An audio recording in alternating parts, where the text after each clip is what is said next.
I'm your host, Effie Pilarino, and today I have the pleasure to have a fantastic lady, um, the French influencer, fintech influencer, Claire Calmejane. Welcome, Claire. Hi, Effie. Hi, everyone. Well, everybody knows that you are the Chief Innovation Officer at the Societe General, but I want you to tell us all the other hats that you wear at the same time. That's a very interesting question, actually, Effie. One I'm not asked so often, but yes, in addition of my day-to-day job, I'm also the executive chairman of Trésor, which is a venture we acquired, which is leader in banking as a service in France and present now in 8 countries in Europe. I'm an administrator in Boursorama. Boursorama is the first online bank in France, and it have announced already profitability starting from 2023, and an ambition to have 5 million clients. So to grow and be very transformative on the market by 2025. And so it's super interesting to be an administrator of a regulated entity, be Boursorama, or to oversee in Trésor, a business model of bank as a service, which supply about 70 different agents with e-money license, and to see what's happening. And then I have a passion projects that I operate on my day-to-day job. So I work very closely with Fintech, which is a company which aim to promote 50% of female tech founder by 2050, as well as Digital Ladies and Allies, which is a French community of digital leader working in corporates to create role models. We have a pledge with a school in France called Simplon, where we want 1,000 women to be reskilled and to embrace IT and digital career.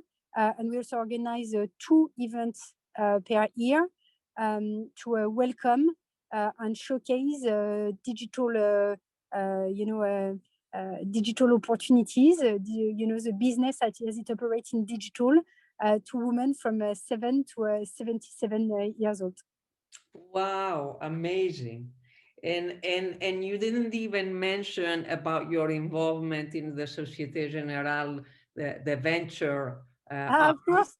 and all your fintech activities. I think that you've left a couple of major hats out of that, but hopefully we can touch on some of those. There's so much to talk about. I mean, with this women's issue, I was reading one of your latest LinkedIn articles. I don't know how you manage to produce and share so much. And there were some numbers that struck me about Societe Generale as a company. Apparently, there is over 50%, exactly, I think 57% Yes. representation of women, across the company, which, is a global company, and I believe over 60 countries. And then in terms of at the managerial level, it's 25% women. And I hear from you that the goal is to double that up through. Yes. Amazing.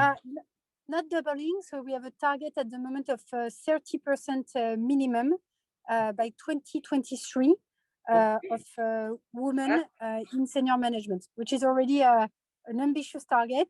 But because obviously, it's also about finding the right person for the right job, especially in senior positions. And so it takes a little bit of time. But yes, our CEO, Federico Dea, and our HR director, Caroline Guillaumin, pushed these objectives.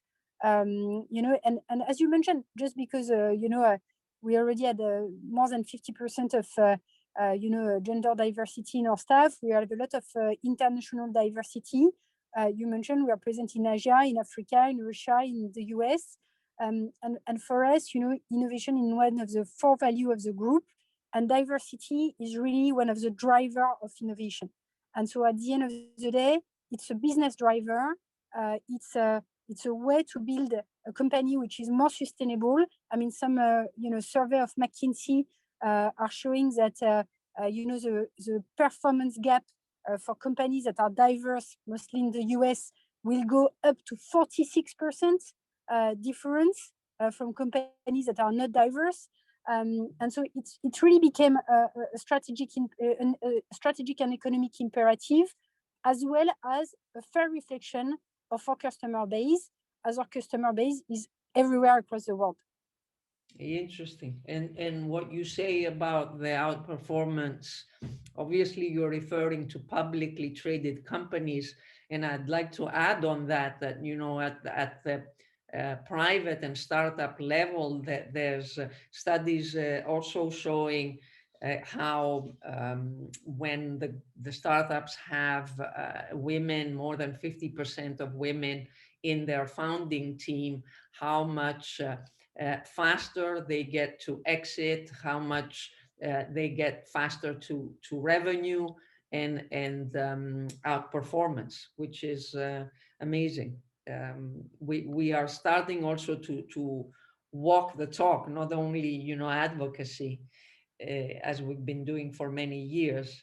And I mean, wherever I read any of your articles, there's always something about women. I saw in another article your involvement in women in machine learning and data science, and the daring circles in the Women Forum. These are all just amazing ways that you're involved. And it seems that you're always combining technology, science, and women. That's your sweet spot. That's my sweet spot, and I think I'm lucky that over the year it became something that is widely shared by our teams, our shareholder, our community of digital leaders. So I always really appreciate, when I'm wrong first one, or different things. But the reality is, it's really a teamwork, and I think it's something that goes way beyond just me. I mean, I'm due to talk after you with Vanessa Govey, our chief digital officer in ALD Automotive. And she's an amazing person, also having a standout career in the automotive industry. We are talking about car leasing. ALD is number 2 worldwide and number 1 in Europe of B2B car leasing and car leasing activity, and they have just announced a very ambitious plan towards mobility as a service and move in their strategic plan, Move 2025. And Vanessa, I'm just checking across the window.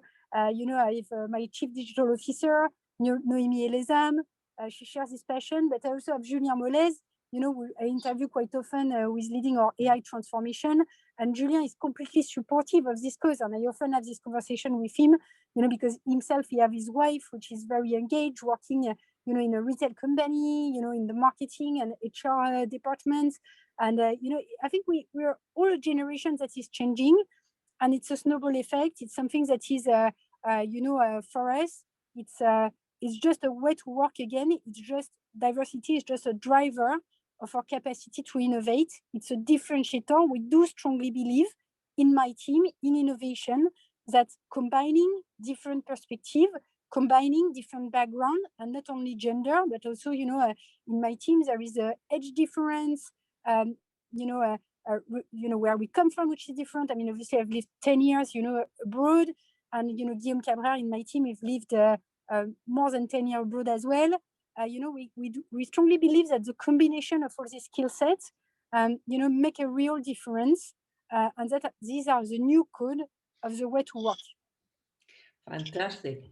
And could you tell me how you see this connecting to innovation for good, or fintech for good, which is another big theme that I know that you care about a lot? Yeah, maybe just one point, Effie, because I would not want that people say, okay, it's all the buzzword and doing a bingo and crossing the world of gender diversity, innovation for good, and etc.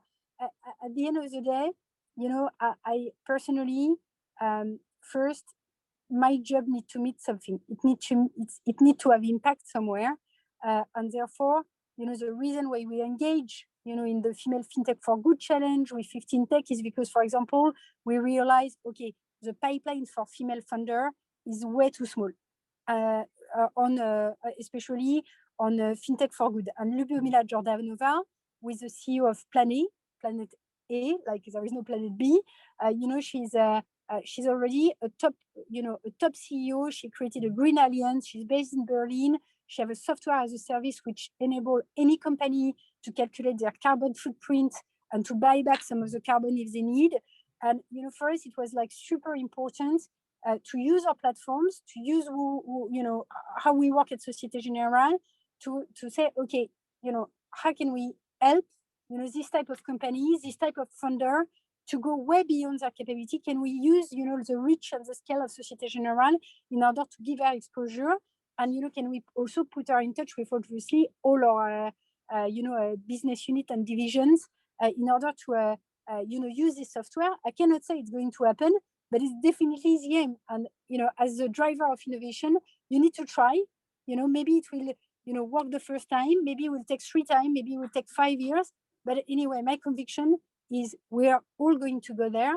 And, innovation is often about being an enabler, a driver, a platform which can reach this goal and do the same. And that's why, for example, we look a lot at impact. And then, it's also, you can do that at a very, all of us can do something at our level.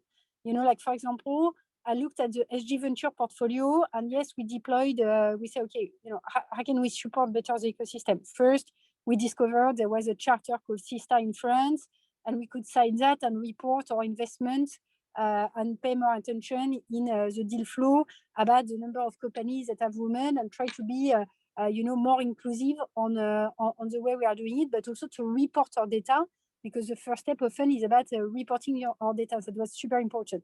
And the other thing is we try to look at our portfolio, and ESG is a big team in Societe General, and we are one of the worldwide leader in renewable energy. And therefore, we've done some acquisitions such as Lumo, which is a crowdfunding platform in energy. We have Prismia, which is supporting digital transition of SME across region, across France, in order to get them on the ladder of digital. We have La Ville Plus, so the town, it's a new town, and it's basically a consultancy software which is enabling our real estate arm to go with their clients and to modelize, to plan more sustainable cities in the design, in the financing, and to have a set of partners which are green, which are sharing these values and doing this type of thing. So for us, I just want to say, if it's very, very concrete, at the end of the day, we are doing it because we are on a mission. We are on the North Star of Societe General about co-building with our clients a better and more sustainable world, providing responsible and fast and innovative solutions. But also, it's a business. It's just the way we operate on the day-to-day. Yes, and I mean, a sustainable business means also, of course, financial success and resilience. It is clear. Now, Claire, I want to switch to your other hat.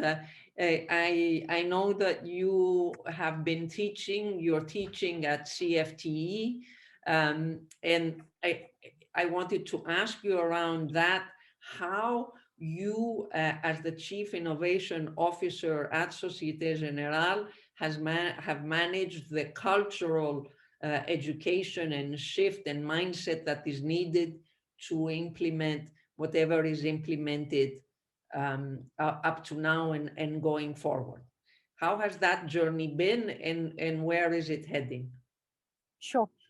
So first, I have to thank all the IT teams, because I joined Societe General about 2.5 years ago, back in 2018. And so the digital journey of Societe General had started from 2013. So it was initiated widely by the IT teams, with worldwide events like the Tech Weeks, innovation labs that were created across the world, a movement that was set in place towards this digital transformation with results today. We've seen during the crisis, during the COVID, the business was very resilient, showing that, it was a live stress test for digital strategy, showing that our investments have been done in the right place. We were able to move 50,000 of our colleagues in less than 2 weeks, remotely. The investment bank had no, out of work. They were all being able to work, very efficiently remotely. When we look at our systems, we were already quite engaged. So today we have about 60% of our customers who are digital active, which means they do in a period of 30 days a transaction, online. And in France, if I look, they connect about 34 times a month, through their online or mobile app. So, I think it's important to talk about these business results because, the reason you move first is because of your customer change, your customer behavior, of course, of the new entrants as well. But, we have to serve the customer. We have to serve him on the way he wants, and to do that. And that's the first cultural shift, which is about, doing this step of, setting digital as a channel, but more and more it's to move from a product-centric organization to a real customer-centric organization, things that platforms such as Amazon, Google, Uber do natively and do very, very well. But for us, will take some time. So, I think the foundation were really laid by the IT team, by this movement. And when my job was created in 2018, it was a sign of a real acceleration on the business and on the business line. And the fact that it was created directly attached to our CEO, Frédéric Oudéa, was a very strong sign as well of the journey that we are on today. So then, full alignment from the top management. Exactly, it's fully supported by the top management, endorsed by our CEO. In our last results, the first slide was obviously about our results. Second slide was CSR. Third slide was digital. And it was not digital for the sake of digital and IT. It was digital to the purpose of better serving our customer or serving our growth strategies through our acquisition. So then my job, there is two parts of my job. There is operate the new business, and that we can talk about it. It's part of the culture change, like new business, startups, and etc. But to some extent, I will say it's a long-term play. It's hard to say that in the day-to-day it has an impact. I think, when a startup, which is very small, when we acquired Trésor, it was 35 people. I mean, today it's 130 people. It operates a large business. It works with different divisions, within the group. But, it will be hard to say, okay, it drives the digital transformation of Societe General. Yes, it does. It has a business. We are developing the business, and they are very focused about doing that and developing this area. I think, more what we have done is locally, we have made sure that the chief digital officer was, a key member of the executive committee. We've supported, we've worked with the finance division to set very clear targets and to have a homogeneous target because, in Societe Generale, we have 7 retail banks. So we are present in France, in Romania, in Czech Republic, in Russia, in Africa. But we have, harmonized the way we, what are the key KPI, OKRs, which we are tracking for the digital transformation. And then what we do is we leverage the collective intelligence, which means that, we have digital steercos in retail, in enterprise, in central functions. And honestly, it's mostly driven by the digital leaders of the countryside. So what we are doing is like garde triage. We play a role where we say, okay, this topic will interest everyone, maybe this topic a little bit less. This is how it's anchored in the strategic continuity. And so we support our general management and our leaders to make sure they're connected, the work is shared. And we have, yes, of course, some booster projects on e-commerce, on AI, which are very concrete. Amazing. And I think, Claire, I mean, we could be talking for hours, but I'd like to wrap up and hear from you. You know, you mentioned collective intelligence. I have been thinking about, you know, the change that we've lived through over the past year, I think has brought to the forefront the importance of digital communities. And I see an evolution there, and the importance of collective intelligence. I'd like to hear just some thoughts from your end. What have you seen in terms of this evolution of digital communities within your organization and in how you work? And yeah, please share some thoughts. I think what I will say, Fee, is, it's part of digital is supporting a different way to work. And we all need, the challenge is we need to be inclusive and all feel comfortable with the digital tools like Teams, like Slack, but it's introducing some notion of working in an asynchronous way, not doing everything in meetings face to face, having more space, more flexibility on our day-to-day work. And I think COVID have strongly accelerated that in the countries where, for example, remote working was not standard. I've lived you were sharing with me before this call, you've worked in an amazing number of places.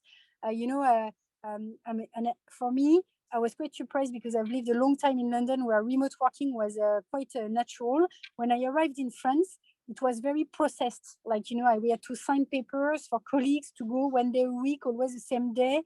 I was a bit surprised about sometimes this lack of flexibility, long time in meetings that could happen, and etc. And I think COVID have pushed, everyone a bit to the same level of, equality, because it have, by nature, we are a bit forced to embrace digital tools and to use Teams, Skype, Zoom, and to feel more comfortable about a variety of tools. And I think, the way for me, collective intelligence will mature, will unfold, is deeply linked to these new ways of working. But at the end of the day, it's not so much. I'm talking a lot about that because I'm very conscious also of sometimes digital inclusion and the stress, like for people that are less comfortable with the digital tools it can create. But the basic, of I think a lot of the teams, and I will advise everyone to read the book of Simon Sinek, Start with the Why, is read to, start from the North Star, what we are trying to do, decline your strategy in very clear objectives. Today it's called OKRs, yesterday it was KPI, tomorrow it will be another name, but declaring them very precisely and be more agile in the planification, because today, in a world which is what we call VUCA, there will be a lot of different opportunities. We are doing that. And for me, when I've done the same thing at Lloyd's, and I've done it again at Societe General, is generally I hire someone or I hire coaches that will coach my team, my direct leadership team, but all the team together. So it's a coaching that you do globally. It's very important. You cannot just say, I coach my executive team. I don't. You have to coach everyone to build a master plan together and to say, okay, to our North Star, to our objective, here is a set of tasks we do, and we all commit about this task. In this team, we all do things. We are all doers. Even in my leadership team, we are all doers. We are all producers of work as well. We are not only managers. And like when we manage as a coach position. We talk to people about, okay, what do you really want to do? And my observation is, of course, there is always some time difficult conversation, but it really, create a more deep relationship between your teams to work this way. But it's we were just talking again this morning we had a team meeting and an HR review. We created a manifesto of the team around our values. What does it mean? We talk about our values all the time, and now we are looking to recruit some other people in the bank, and we were talking about that, saying, okay, how will they live with that transition? How will they live through their growth mindset?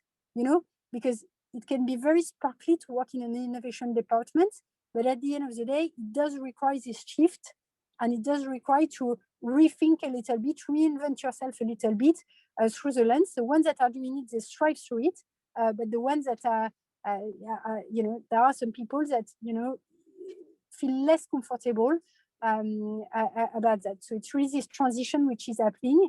And again, I think COVID is a huge accelerator of it. And on that note, I want to thank you, Claire. I mean, with this message of the fact that COVID has accelerated this leveling that you mentioned, or bringing people at the same level, closing some gaps, people that were not so savvy digitally were forced to. So we have all come at the same level, and as always, technology is shaping culture, and we have the opportunity to put our culture and our values in the way we use and adopt technology. So it's kind of a cyborg situation that we're living in, clearly. Thank you so much, Claire, and chapeau to everything that you do, and the spirit and the energy that you bring. Thanks, Effie, and thanks so much for everything you're doing as well. I hope you will come and talk in one of our podcasts about digital assets, because I know it's one of your strengths. And I'm also, that's a topic we are super interested. I don't know if you've seen our startup Forge, but definitely a connection to there. So thanks, Effie, for having me. Thank you. Thank you.